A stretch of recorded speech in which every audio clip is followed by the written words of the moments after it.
Hello friends आज मैं आपके सामने लेकर आई हूँ सोशियोलॉजी के मोस्ट इम्पॉर्टेंट क्वेश्चंस जो एग्ज़ाम की दृष्टि से बेहद ही इम्पॉर्टेंट और सिलेक्टेड क्वेश्चंस हैं। तो आइए हम शुरू करते हैं। हमारा पहला क्वेश्चन है, किसने ग्रामीण लोगों को 3 भागों मालिक, किसान एवं मजदूर में वर्गीकृत किया है? तो ग्रामीण लोगों को इन 3 भागों में मालिक, किसान और मजदूर में किसने विभाजित किया है या किसने वर्गीकृत किया है? तो वो है डेनियल थार्नर। डेनियल थार्नर ने 3 भागों में बांटा है। नेक्स्ट क्वेश्चन देखते हैं हम। ये किसकी मान्यता है कि श्रमिक वर्ग अब 3 विभिन्न स्तरों अकुशल, अर्धकुशल एवं कुशल शारीरिक श्रमिक में विभाजित है? तो श्रमिक वर्ग को इन 3 वर्गों में या भागों में किसने बांटा है? अर्धकुशल, कुशल और श्रमिक वर्ग। तो इसमें बांटा है फ्रेंड्स डेहरन डार्फ ने। ठीक है, option number C. Next question हम देखते हैं। नेक्स्ट क्वेश्चन है, वर्ग व्यवस्था का एक विस्तृत अध्ययन एक समुदाय में जिसे उसने यांकी सिटी कहा है, किसने किया था? तो यांकी सिटी ये जो बुक है और ये अध्ययन जो किया था वो है लॉयड वार्नर, यानी option number C is correct. Next question हम देखते हैं। नेक्स्ट क्वेश्चन है हमारा, वेबर की भाषा में एक व्यक्ति की वर्ग परिस्थिति के मूल रूप में होती है उसकी, एक व्यक्ति की वर्ग परिस्थिति के मूल में उसकी क्या होती है? बाजार परिस्थिति। तो बाजार परिस्थिति टर्म का यूज किसने किया था? मैक्स वेबर ने। ठीक है, नेक्स्ट क्वेश्चन हम देखते हैं। कौन सा परिप्रेक्ष्य यह मानता है कि प्रमुख सामाजिक वर्गों के मध्य का संबंध पारस्परिक आश्रितता एवं संघर्ष का संबंध होता है? तो इन 4 ऑप्शन में से फ्रेंड्स ये देखते हैं हम कि संघर्ष की बात कौन करता है? तो वो है मार्क्सवादी। तो यहाँ पर option number D is correct, यानी कि मार्क्सवादी। नेक्स्ट क्वेश्चन है हमारा, यह तर्क किसने प्रस्तुत किया है कि मार्क्स की भविष्यवाणी के विपरीत शारीरिक श्रमिक वर्ग अधिक विषमरूपी अथवा असमान हो गया है? तो ये एक इम्पॉर्टेंट कोटेशन है फ्रेंड्स, जो कहा है, किसने कहा है? राल्फ डेहरन डार्फ ने। ठीक है, उन्होंने ये बात बोली है। नेक्स्ट क्वेश्चन देखते हैं हम।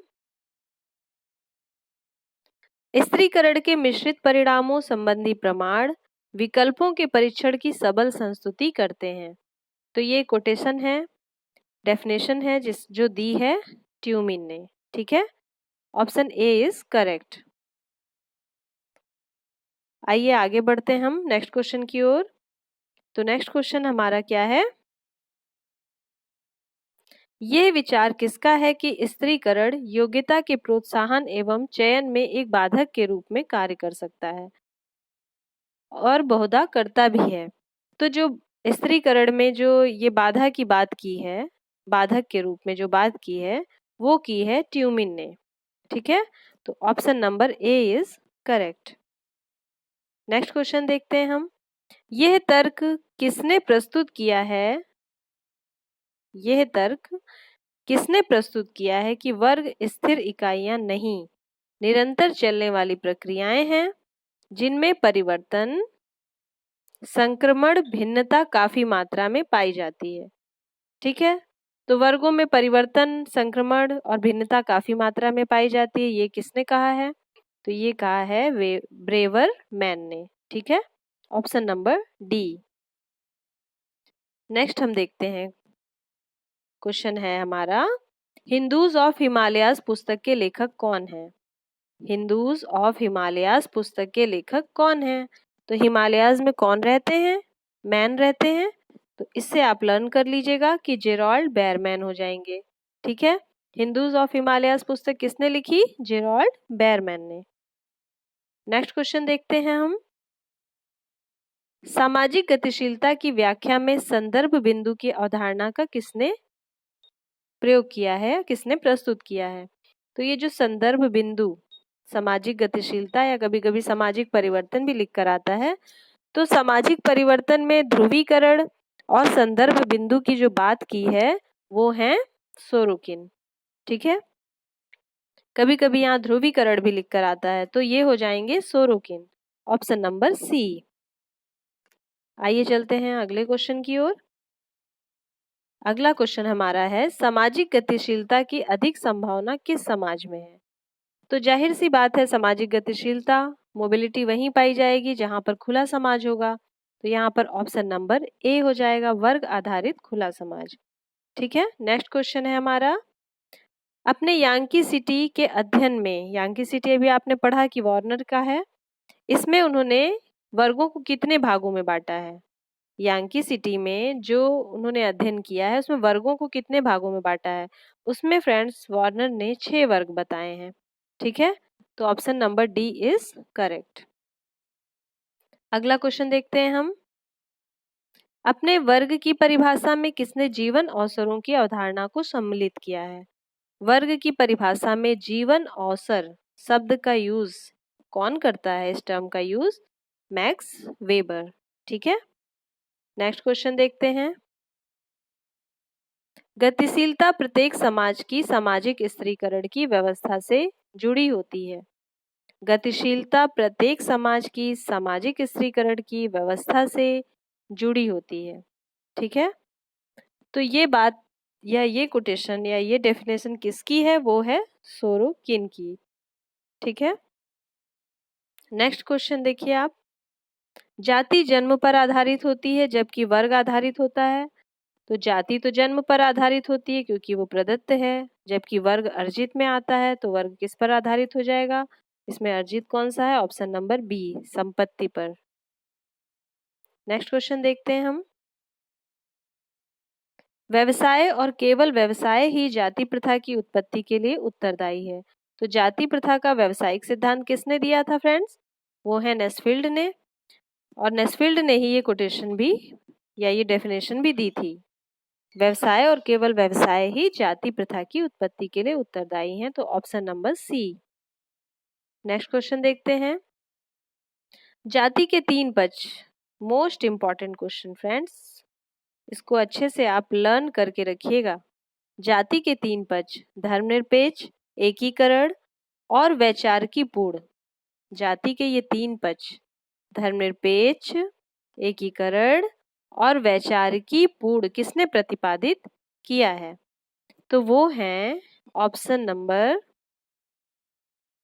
देखिए फ्रेंड्स, डी हो जाएगा, रजनी कोठारी। ठीक है, ये रजनी कोठारी ने किया है। नेक्स्ट हम देखते हैं, नेक्स्ट क्वेश्चन है हमारा, एक व्यक्ति जो बिजली मिस्त्री का काम छोड़कर श्रमिक का कार्य करने लगता है, एक उदाहरण है, वो हो जाएगा व्यावसायिक गतिशीलता का। नेक्स्ट क्वेश्चन देखते हैं, नेक्स्ट क्वेश्चन है हमारा, caste in modern India and other essays. Caste in modern India and other essays के लेखक कौन है? तो मॉडर्न इंडिया में कास्ट की बात किया है वो हैं श्रीनिवास। ठीक है, एम.एन. श्रीनिवास जी। नेक्स्ट क्वेश्चन देखिए, अपनी पुस्तक कास्ट इन इंडिया में जे.एच. हट्टन ने अनुसूचित जातियों को इंगित करने के लिए निम्न में से किसका प्रयोग किया है? तो कास्ट इन इंडिया हट्टन की बुक है जिसमें उन्होंने अनुसूचित जातियों को बहिष्कृत जातियां कहा है। ठीक है, option number B is correct. Next question देखते हैं हम, सामाजिक स्त्रीकरण में किसके सिद्धांत को कार्यात्मक स्त्रीकरण का सिद्धांत कहा जाता है? कार्यात्मक स्त्रीकरण का सिद्धांत या प्रकार्यात्मक स्त्रीकरण का सिद्धांत, ये दिया है डेविस एंड मूरे ने। ठीक है, आइए नेक्स्ट क्वेश्चन हम देखते हैं। नेक्स्ट क्वेश्चन देखिए आप, अंतर पीढ़ीगत व्यावसायिक गतिशीलता एवं अंतः पीढ़ीगत व्यावसायिक गतिशीलता संबंधी वर्गीकरण दिया है। देखिए फ्रेंड्स, ये बहुत इंपॉर्टेंट क्वेश्चन है, बहुत ही इंपॉर्टेंट क्वेश्चन है, दिमाग में बैठा लीजिए इसको। और ये अक्सर लोग कंफ्यूज होके सोरोकिन भी लगा देते हैं। अंतर पीढ़ीगत व्यावसायिक गतिशीलता एवं अंतः पीढ़ीगत व्यावसायिक गतिशीलता की जो बात करते हैं वो हैं लिप्सेट एंड बेंडिक्ट। तो लिप्सेट एंड बेंडिक्ट ने ये वर्गीकरण प्रस्तुत किया है। ठीक है फ्रेंड्स, आइए हम आगे देखते हैं नेक्स्ट क्वेश्चन अपना। नेक्स्ट क्वेश्चन है, भारत में अंतर्जातीय संबंधों का विश्लेषण वाइजर ने मुख्यतः किस आधार पर किया है? तो it is very common question, अक्सर एग्जाम में आपको मिल जाता है। तो वाइजर जो अंतर्जातीय संबंधों का विश्लेषण करते हैं वो जजमानी सिस्टम के माध्यम से करते हैं, तो option number C. Next question देखिए, किसकी दृष्टि में विवेकीकरण पूंजीवाद के उदय का आधार है? विवेकीकरण की बात की थी मैक्स वेबर ने। Option number D is correct. Next question देखिए,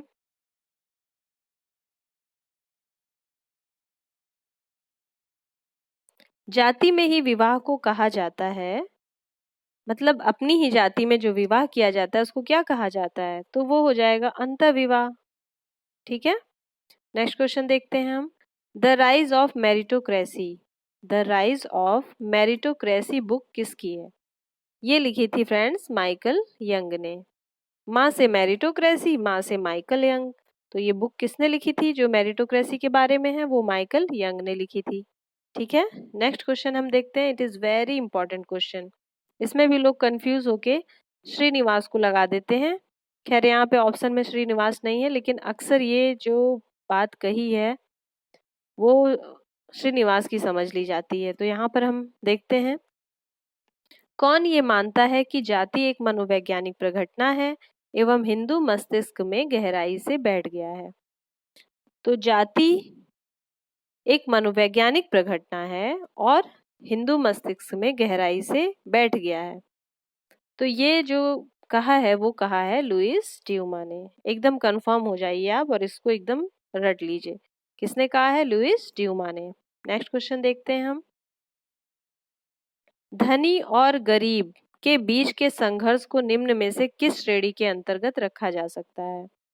तो धनी एक वर्ग है, गरीब एक वर्ग है, तो इसे हम वर्ग संघर्ष में रख देंगे। ठीक है फ्रेंड्स, नेक्स्ट क्वेश्चन देखते हैं हम, उदग्र सामाजिक गतिशीलता द्वारा निम्नलिखित परिवर्तनों में से किस प्रकार का परिवर्तन आ जाता है? तो उदग्र सामाजिक गतिशीलता और क्षैतिज सामाजिक गतिशीलता की बात किसने की है? वो है सोरोकिन। अब उदग्र गतिशीलता में क्या होता है कि या तो व्यक्ति ऊपर की तरफ जाता है या तो व्यक्ति नीचे की तरफ आता है, यानी जो उसकी परिस्थिति है या तो वो उच्च हो जाती है और या फिर निम्न हो जाती है। एक समान स्तर नहीं होता, एक समान स्तर होगा तो वो क्षैतिज सामाजिक गतिशीलता हो जाएगी। तो उदग्र गतिशीलता में ऐसा होता है, तो जब परिस्थिति व्यक्ति की बदलती है तो इसका मतलब कि संरचना में परिवर्तन आता है। तो यहाँ पर हो जाएगा ए, संरचनात्मक परिवर्तन।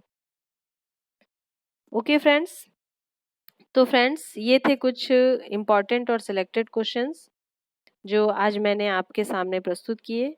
और फ्रेंड्स अब मुझे आपसे बस एक ही रिक्वेस्ट है कि आप मेरे चैनल को सब्सक्राइब कर लीजिए और मेरे वीडियोस को ढेर सारे लाइक दीजिए।